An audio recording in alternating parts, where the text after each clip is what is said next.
Rolling na to? Oo, rolling na yan. Okay na, direct. Thank you. Wow, alam mo may audience pala. Ang laki ng production.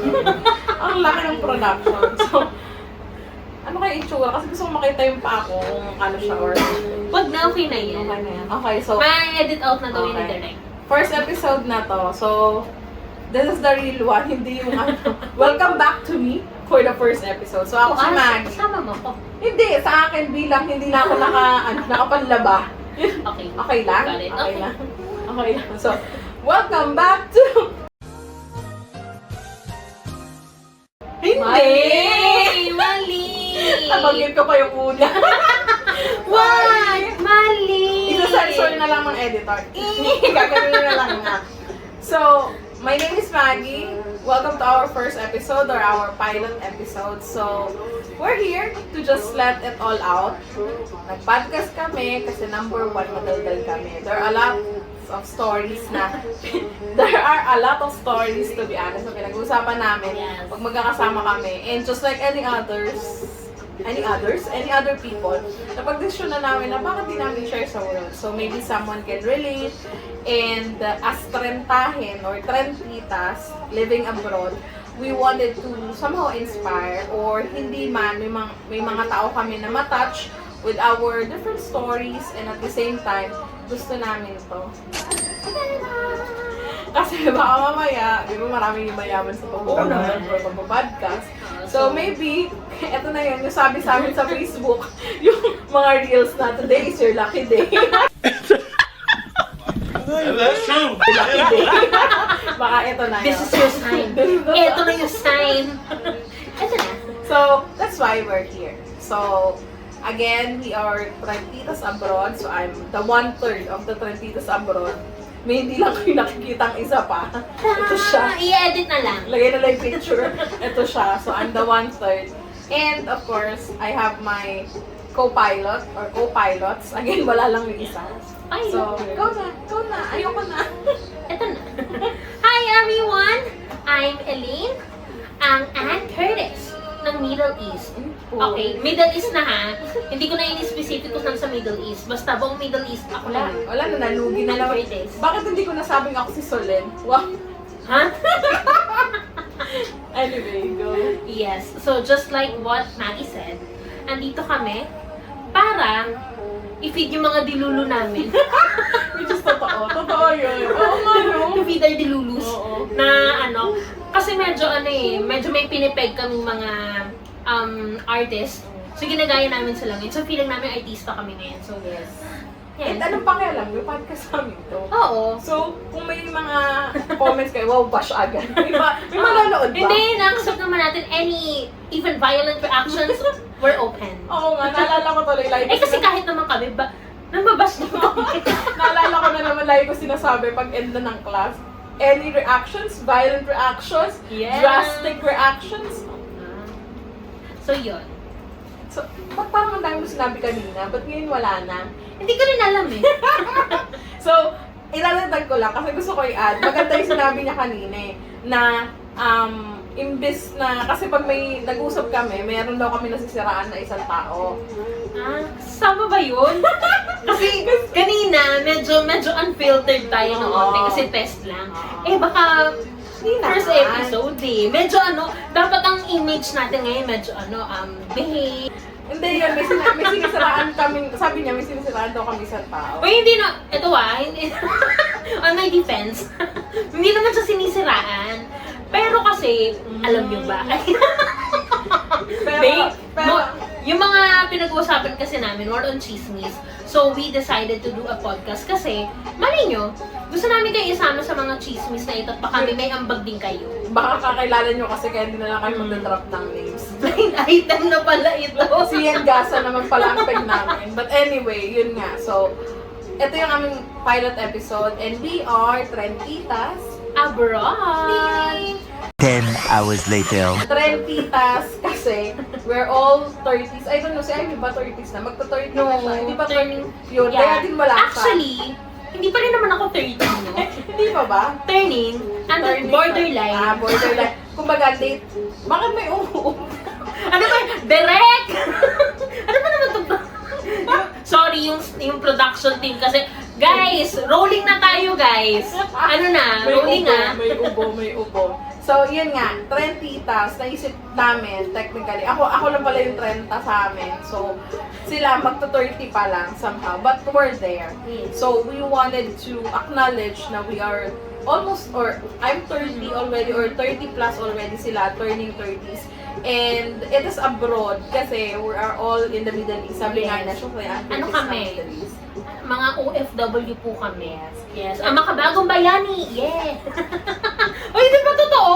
Sabi na ng makabagong bayani daw tayo. Totoo naman. Kaya pala, hirap. Kaya pala, laban kami ng laban. Sabi nila, yung mga bayani daw laging pagod, laging puyat. So, Ito na kami yun. Ito yun. Ito pagod. Talaga yun. So, yung pilot episode namin, napag-usapan namin na we are going to talk about why we are doing this vlog, diba? So, or podcast pala. So, Sorry. bakit nga ba? Number one, kasi gusto namin ng pera. Yun yung main reason. Oo, yun talaga. Hindi na Saan namin pera? hindi na namin sugar ko. Kasi mamaya monetize, diba? Mamaya matuwa din kayo. And as 30 tas nga, diba, sabi nila, we are all, personally, I have quite things when it comes to being 30. Number one is, mag-work lang ng mag-work para kumita. Yun yung number one. Pangalawa is peace of mind. Before, I mind all the things that's happening around me. Pero ngayon parang, wala, hindi na. Gusto ko lang, if I wanted to say something, I will say something. Parang ganun siya. So, technically, dun magro-roll yung pinaka-podcast namin. So, the things that we do, and again, we are open for criticisms, open for things that we can improve. Pero kasi, it's mainly just about us. Yeah.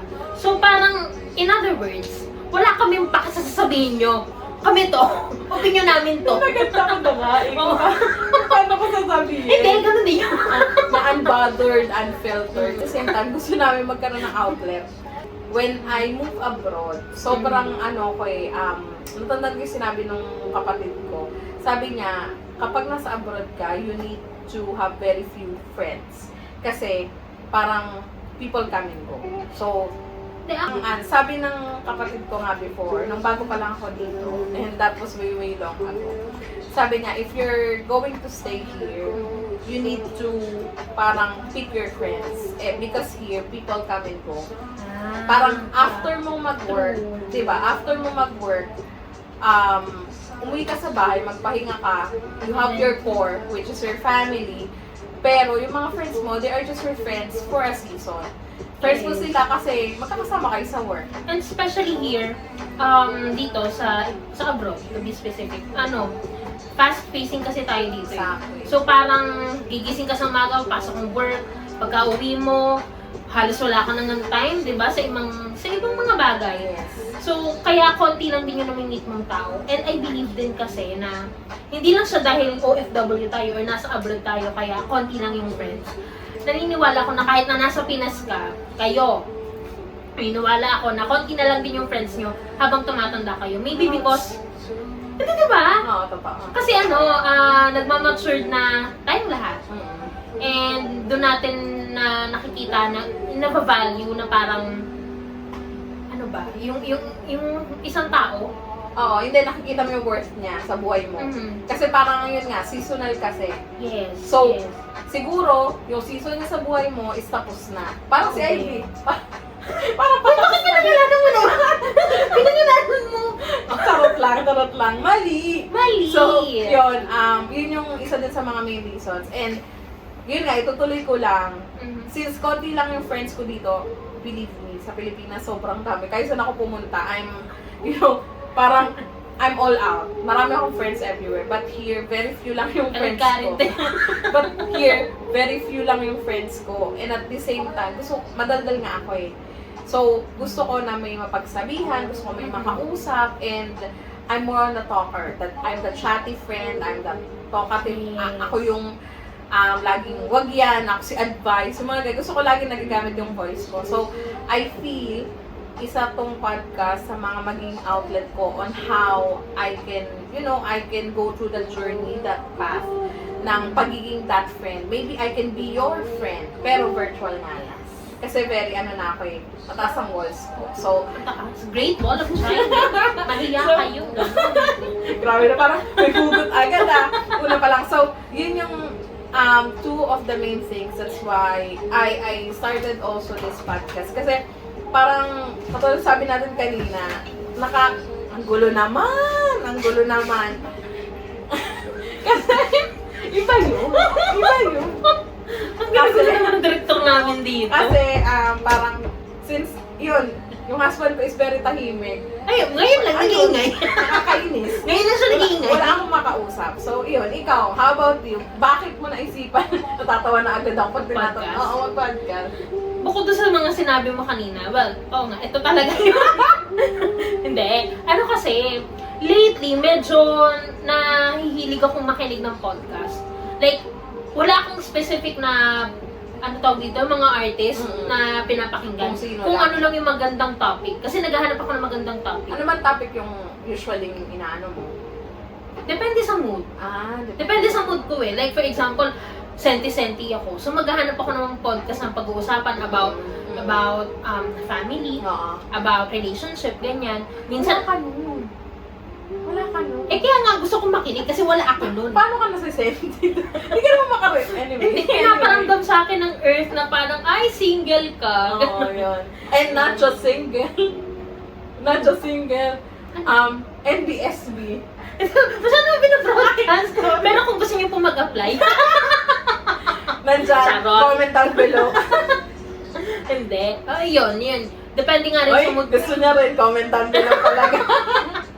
Kaya naman. Oo. Hindi yun nga, even, maniwala ka nun sa hindi, even yung mga horror stories, nagpo-podcast ako niyan, addict, di ba? Nakakatakot. Ay, maniwala po kayo sa hindi, ako yung sobrang number one na duwag. As in. True. Pero, at some point, lalo na kapag nasa office ako, naku, nalaman nila, nakikinig ako sa office. Hindi nag-work. Hindi, i-block natin yung mga friends mo doon, yung mga ka-work mo. Huwag nyo nalang pakinggan, kunyari wala kayo narinig. Anyway, yun nga. Even yung mga horror stories, na ano yun, like, yung interest ko ba, Oo. nakakatch nila yung interest ko. Kahit, anyway, daylight naman, so walang problema sa akin. Hindi, tsaka knowing you kasi, ikaw yung laging naka-headset. Ever since before, parang mahilig ka lagi naka-headset, nakikinig sa kung ano-ano. Ay, kaya nga na ano. Oo nga, Naklik. kaya nabingi. So, Kasi laging lagi siya naka-headset. May siya totoo sa kanya. Ikaw, Ivy, wait lang, phone patch natin, Ivy. hello, Be! Bakit gusto mo to? Ha? Kasi nasa kusina. So, yun nga, just giving spotlight to Ivy. Si Ivy yung isa pa naming friend na, which is busy lang siya now. Siguro sa mga susunod na episode, i-guess namin siya. Naiya kami sa kanya. Siya yung 3 out of 3. Salamat sa ko, Sai. And yun nga, so, yun pala. So, nung una kasi, ako, I'm more on, unlike naman kay Elaine, I'm more on vlog. Mas ako sa vlog. So, yan, What's your favorite? Kung TV. Kung TV, CV before. Timpayaman. Timpayaman ako before. Yan, yung mga, wow, before, baka mabash ako. Dati kasi, lagi akong, lalo nung pandemic, so sila yung mga naging peg ng panoorin ng I pandemic. think kasi nung pandemic, yung mga nagba-vlog talaga yung bumuhay sa mga natin. Totoo yun. Tapos, hindi kami kasi naka-premium, kaya yung tugtog namin nawala. Sorry. Anyway, so yun yung mga paborito kong vlog. And yung sa podcast naman, ikaw lang yung nagsabi sa akin na, kasi nga lagi ko pinapanood si Danny Barreto. So, yung mainly yung podcast namin is a collaboration of all the people or all the podcast na mga pinanood namin. Mahilig kami sa mga funny yan, sila Bounce, for the Dog Show Diva. Yes. Napanood namin yan. Or mahilig si Elaine mostly sa mga ganyan. Yeah. Ako naman, mas dun ako sa, nabanggit na kasi kanina, mahilig siya dun sa mga funny, ganyan. Ako kasi, mas mahilig ako sa mga mommy naman. Siguro, it comes with the age kasi. Diyan papasok yung mga trentahin. Oo, yan. Asa trentahin na lagi masakit ang likod, na lagi mas pinipiling matulog. Yes. Or yan yung mga lay low ba na times na habang nagpapaantok, manonood ka ng ganyan. Kasi hindi yung sobrang ingay na, dati ganun ako, to be honest. Yung parang, I'm always like, this bulb sa mga party na sobrang, nandito ako, dapat mapansin niyo akong lahat. Actually, medyo naabutan ko pa yung ganyang side Ganyan, yung ganyang era ko. Pero ngayon kasi, nung nag-30 na nga ako, parang medyo laid back na siya. And mas binavalue ko na yung pahinga. Parang feeling ko, sa totoo lang, yung 20s ko, masyado siyang focus into working. Na parang naubos yung, parang kung kandila na naubos. Kaya nung nag-30 ako, parang Kasi very ano kayo, very masipag ka sa work. Wow, naiyak. Hindi, pero di ba? very hardworking ako. Mm-mm. Career talaga ako, career-oriented ako talaga. Ever Sobra. since. Trabaho is trabaho. Nung magkakasama pa kami sa work, HR nila ako. By the way, kaya pala nabuo ang Trentitas is, Oo. yung friendship talaga namin, nag-start siya sa work. Yes, just like any other. Just like Yeah. any other. Tatlo kami. Actually, 4 kami before. Are we going there?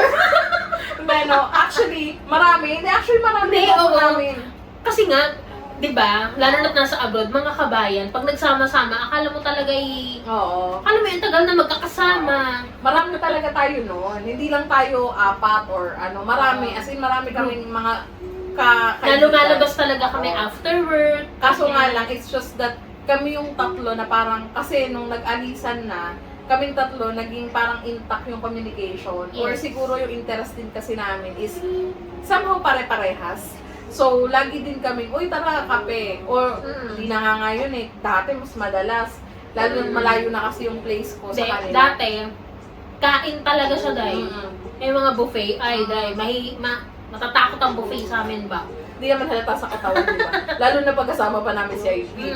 Kasi isa naming tropa, ano yun eh, magaling magluto. Yes. yun So, naman. kaya din kami na. Slay. Yun talaga yung ano ni Ivy. Talaga, Mia. minsan masama man siya pakinggan. Sinasama namin siya para may magluto. Kasi kaming dalawa. Tingnan So mo. ngayon, juice lang. Wala, juice. Walang pagkain eh. Kasi wala si Ivy. Wala. So, ganun lang. Which is totoo yun. So, shout out Ivy. Ivy. So, yun. May mga iba din kaming naging friends sa work. And siguro, as we go along dun sa podcast, matatopic din namin yung how our friendship then was built. Kasi gusto ko rin malaman yung version ni Ivy. Oo. Kung paano. Ang hirap kasi di kami kompleto. First episode, di kami kompleto Ganda. Di ba may kwento yun? Yung kinulong ako ni Ivy sa room. So, may Ay, pero no bashing. Hindi po Oo. yan bullying. May kwento yun. may kwento kasi yun. So, Abangin nyo na oo, lang. sa mga sunod namin episode, Stay tuned. malalaman nyo yun kung ano yung nangyari na kinulong kasi ako ni Ivy. Kasi technically, silang dalawa talaga yung mas close. Hindi pa ako kasali kasi nga medyo may gap Kasi din yung age. late, tsaka hindi bukod doon, late kasi siyang pumasok sa Oo, work. Kami oo. kasi ni Ivy yung Sabay. magka-batch. Oo. So kaya kami unang naging friends, Oo. ganyan. And nagka-connect-connecta na rin yan. Kasi si Elaine, same kami ng hometown. Yung mga Yes. ganong story. Shout out Taytay! Best Taytay! So, naman, si Ivy naman, somehow, same kasi sila ng lugar nung husband ko. So, sila yung medyo nagkakaintindihan. So, galing din. they are from the north. So, ganun yung naging, naging setup namin. Although may kanya kaming set of friends sa work, ako may iba din akong kaklose, mga medyo Yeah. kaidaran ko. Yes. Sila may iba rin mga kaklose na medyo kaidaran. But again, somehow, yung trio namin is yung, hindi man totally yung trio namin yung parang nag-stood by, na parang madali ng hatake. Kasi ako even, and Elaine, to be honest, may part din kasi na, since ako po ay married na, happily married. Single po kami pares na Since ako ay married na, meron din kasi akong standards when it comes to friends. Alam niyo naman yan, kasi itong yung husband ko, hindi siya madaling Maarte po. In other words, maarte. Hindi ko na nga alam kung paano sabihin. Hindi, introvert kasi siya. So, mahirap siyang makidrive sa mga friends. So, sobrang limited ba nung mga friends ko na nagiging friends niya lang. So, sila yung part nun. Siyempre, pag ayaw niya, or hindi naman sa ayaw, kapag hindi niya vibe, Tahimik siya. oo, or hindi na rin ako nag-vibe, sa kanila, we can do whatever we want, diba? So, mostly yung yung podcast namin will roll around those things. Siyempre, again, friendship namin dito eh. And at the same time, yung mga And yung din. journey along the way. Yes. And also yung mga yung mga struggles din siguro ng mga trenditas. Yes. Not just us. Natawa ko dun sa Trentitas, hindi pa nga pala kayo 30 ni Ivy, no? Si Ivy, Pero kasi, alam mo, ito rin, kaya ako din siya naisip, kaya din ako mag-review at Trentitas is because, bukod sa nasa borderline ako, di ba nauuso ngayon na parang kapag ang old na nung, yung may mga bagay na hindi mo na alam lagi ka na about may Gen Z, ang tawag sa'yo, trentahin na kasi. exactly. Yung So, mga millennial, kasi yun yung mga millennial. Tayo yun, Millennial diba? tayo eh. So parang, Yung mas bata kasi, Oo. like, may mga terminology sila na hindi natin alam, parang, uy, hindi pa nga nung isang beses ba yun? Nagsabi talaga ako sa'yo, di ba? Sabi ko, o ikaw ba yung kachat ko? Basta may kachat ako. Yeah. Nag-send ng letters lang. Ginugol ko talaga siya kung anong meaning. Hindi ko na matandaan kung ano yun, pero isang example na lang dati, yung NGL. Ano? NGL. Mm. See? May nag-message Ano ako yun? like, not gonna lie. Am I right? Sorry! Dating app yung pumasok sa akin na akala ko name, gender, location. Hindi. NGL. Alam niya sa mga nagde-dating app, Ay, ganun din ba yun? nasal. Pag sinabing Ay, nasal. nasal, Nasal, name, alam ko. sex, age, location. Alam ko yun. So, ano kayo Nasal. yan? NGL kasi, parang, ano ko yun? NGL, not gonna lie. Ang daming mga term, lalo na, again, nung nagturo ko ng mga teenagers, sobrang dami kong natututunan. Minsan, we have this talk na parang everyday, binibigyan nila ako ng mga acronym. Oo, tas acronym Hindi nga ng mismo. acronym ngayon eh. Merong iba-iba na yung meaning. Oo, tinuturo nila sa akin. And may story. Like yung SAS. Ano yun? Nasa man sus? Sus Mariosep. Yung pala na suspicious. Yung mga ganon. Parang, ha? Yung mga ganyan sila. So, yun yung mga ganun naman, nalalaman ko lang because mahilig ako manood ng mga drag queens. So, yung mga ganyan-ganyan, okay sa akin yan. Pero yung mga talaga terminology is so hard, to be honest. To be honest. And alam ko makaka-relate kayo kasi Yes. again, That's why we consider ourselves as trentahi. Oh, which is, to be honest, pag nakita nyo kami, si Ivy, Mas lalo na yun. sabi niya, ha? Hindi ko naiintindihan. Para sila dyan. May mga ganyan si Ivy. And si Ivy ang pinakabata sa atin, tama. Siguro nakakagat na ni Ivy yung dila niya ngayon kasi siya pinag-usapan. Ilang taon na ba yun? 20... Ilang taon ba gap nyo? 2 years. 2 years. O yan. 27. 29 ka na kasi. Oo, yan. So, ganun yung ano. So, ayun, ang dami na namin nasabi Yes. during the pilot episode. But it will run like that. So, hopefully makasama namin si Ivy sa mga next episode namin. At hindi lang si Ivy. Makasama din namin kayo through this journey. Oo, sana panoorin nyo kasi pwede rin kayo magtanong. Pwede Yes. kayong mag-ano dyan, Comment mag-comment. down below whatever, Oo. kung ano man yung gusto nyo sabihin. Yes. And yung next episode na gusto nyo makita from us. So, Kung gusto nyo ako makitang naka-swimsuit, sige, ibibigay ko. Ano ba? Hindi pa pwede yun. Hindi pa pwede. Ano agad tayo, Hindi mabablog pwede yun. ano? Mara-report agad. Yun, mara-report agad. So, yun lang siya. Yun lang yung ano namin. Actually, again, it's just a spur of the moment. Na-bored kami sa trabaho, magkakachat kami, and then, ano kaya, mag-podcast tayo, tuloy natin sa map. So, that's why we are here right now. And we are hoping to see you sa mga next episodes Yes. namin. Malay nyo, may marinig pa kayong mga ibang rants. Sa bagay, oo, kasi nga yung Kasi ano yun nga yung namin. reason kung bakit Oo. tayo nag-podcast. Ang nakalagay nga sa atin, di ba? Trentitas abroad, Yes. coffee, chika, and konting life crisis. So, Mali yung konti doon. Parang baguhin natin. sobrang Parang dami. ang dami. So, doon tayo mag-focus. So, Yes. somehow again, if may mga questions kayo, may gusto kayo sabihin, shout out kayo. Shout out. Lagay nyo, shout out. Shout out nga, shout out. Tutas lang kasi. Sorry. Lagay nyo na lang Shout dun out. sa comment down Comment, below. yes. Alam ko naman, bumaba na yung energy ko kasi naantok na ako eh. Ano oras na eh? Mag-12 na kasi. So, Taas mo. so, ang oras kasi ng tulog ng mga 30 times, alam nyo yan. That mga 10, nakahiga ka na. So, Alas 11 dapat Oo. blackout. so medyo ramdam ko na yung pagod the entire day. So, Ako may energy pa. Kasi ako yung patrentahin na medyo late. Iba yung ibang category. ngayon lang siya, parang baliktad naman siya. So, yun nga, yun yung namin. So, we are again, 20 times, Nahihirapan na ako. Again, 1, 2, Nahihilo na ako. lasing na ako. Sabi niya, may something eh. 1, 2, 3, we are Trentitas Abroad! Bye! See you next Bye! episode!